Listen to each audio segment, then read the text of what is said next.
In the United States today, housing has become one of the most stressful financial realities for ordinary people. For decades, Americans were told that buying a home was the safest path to stability, retirement, and generational wealth. But that promise is breaking down. The national median home price now sits far above what most households can afford. Mortgage rates remain elevated. Property taxes continue to rise. Insurance costs are climbing faster than inflation. For millions of Americans, especially retirees and fixed-income households, home ownership no longer feels like security. It feels like risk. Yet at the same time, a strange contradiction exists. Across the country, there are towns where homes sell for prices so low they seem impossible. Not discounted, not affordable, but shockingly cheap. Entire houses selling for less than the cost of a used car.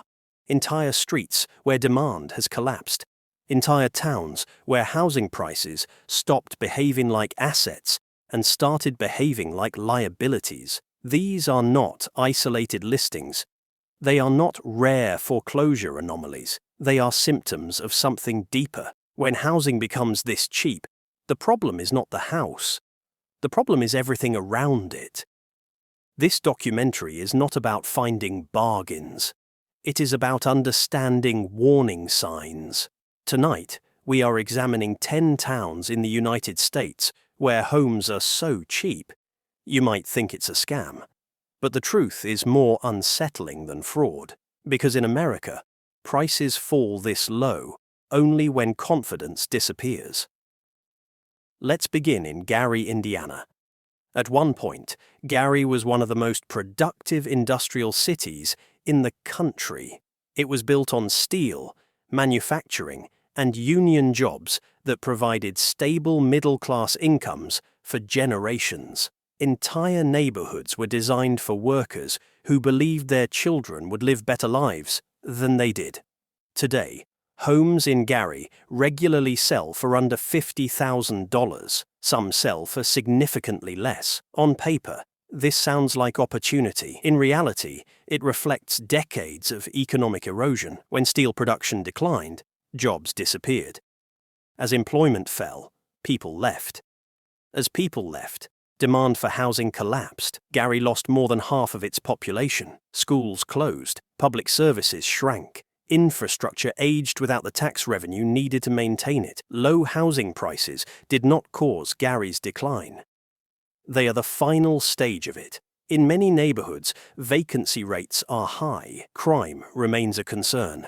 Property maintenance becomes difficult when surrounding homes are abandoned. Owning a home in Gary may cost very little up front, but the long-term risks are high. Cheap housing here does not signal growth, it signals abandonment. Detroit, Michigan presents an even more extreme example. Detroit is often mentioned when discussing houses selling for less than $10,000, and those listings are real. But what rarely appears in headlines is what those prices actually represent. Many of these homes are not livable. They lack basic utilities. They require full structural rehabilitation. They come with unpaid taxes, code violations, and insurance complications. Renovation costs often exceed the home's market value. Buyers discover too late that cheap was never cheap. Detroit's housing collapse did not happen overnight. It followed decades of manufacturing decline, population loss, and urban decay. Entire neighborhoods were emptied as jobs left the city. As demand vanished, prices collapsed. Low prices in Detroit are not discounts. They are signals of unresolved structural problems. Housing did not fail here because it was overpriced. It failed because the economic engine underneath it broke. Flint, Michigan tells a different but equally cautionary story. Home prices in Flint remain far below national averages. But Flint's housing crisis cannot be separated from its infrastructure crisis. The city became a national symbol of government failure after its water contamination disaster. Once trust in basic infrastructure disappears, housing values follow. Even today, years later, uncertainty lingers. Buyers question safety. Residents question long-term livability. A house can be affordable, but trust is not easily repaired. In Flint, Prices reflect more than supply and demand. They reflect broken confidence. Pine Bluff, Arkansas offers another example of misunderstood affordability. Homes under $70,000 are common here. On the surface, Pine Bluff appears quiet, modest, and affordable. But decades ago, the local economy contracted, major employers left, manufacturing declined. When jobs disappear, populations follow. And when populations fall, housing prices collapse. Pine Bluff did not become cheap because it improved. It became cheap because opportunity left. Low housing costs without job growth create a trap, not an advantage.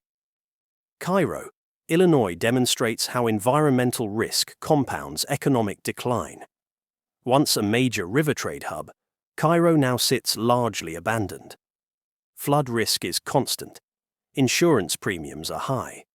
Infrastructure maintenance has become increasingly difficult. Homes sell for extremely low prices, but ownership costs often exceed the home's value. Insurance alone can make ownership unsustainable. In Cairo, buying a house is easy. Staying solvent is not.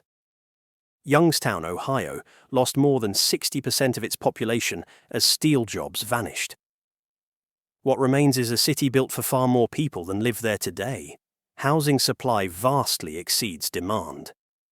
Prices remain low, not because the market is inefficient, but because demand may never return. Urban collapse does not always look dramatic. Sometimes it looks quiet. Empty streets, vacant homes, no urgency. East St. Louis, Illinois offers some of the cheapest housing in the nation, but low prices reflect high risk. A shrinking tax base limits essential services. Schools struggle. Healthcare access is reduced. Cheap homes cannot replace missing institutions. Johnstown, Pennsylvania, faces repeated flooding, aging infrastructure, and limited economic recovery. Housing prices reflect uncertainty. When the future feels unstable, buyers hesitate, and hesitation keeps prices low. Camden, New Jersey, sits close to major metropolitan areas, yet remains deeply undervalued. Decades of crime, underfunding, and reputational damage suppress demand. Proximity alone does not guarantee recovery. Wheeling, West Virginia offers scenic beauty and low housing costs, but population decline and limited job growth restrict future upside. Affordable housing without economic momentum is not security, it is stagnation. Across all 10 towns, the pattern is consistent. Cheap housing follows job loss. It follows population decline. It follows failing infrastructure. It follows uncertainty. Housing prices do not collapse randomly. They collapse where confidence disappears. These towns are not scams. They are signals. If you are considering moving to a place where homes cost less than a car, ask deeper questions. Why did demand disappear? Why did jobs leave? Why did investment stop? Because in America, the cheapest home can become the most expensive decision when the surrounding system no longer works. Housing is not just walls and roofs. It is trust in the future. And when that trust disappears, prices tell the story long before headlines do.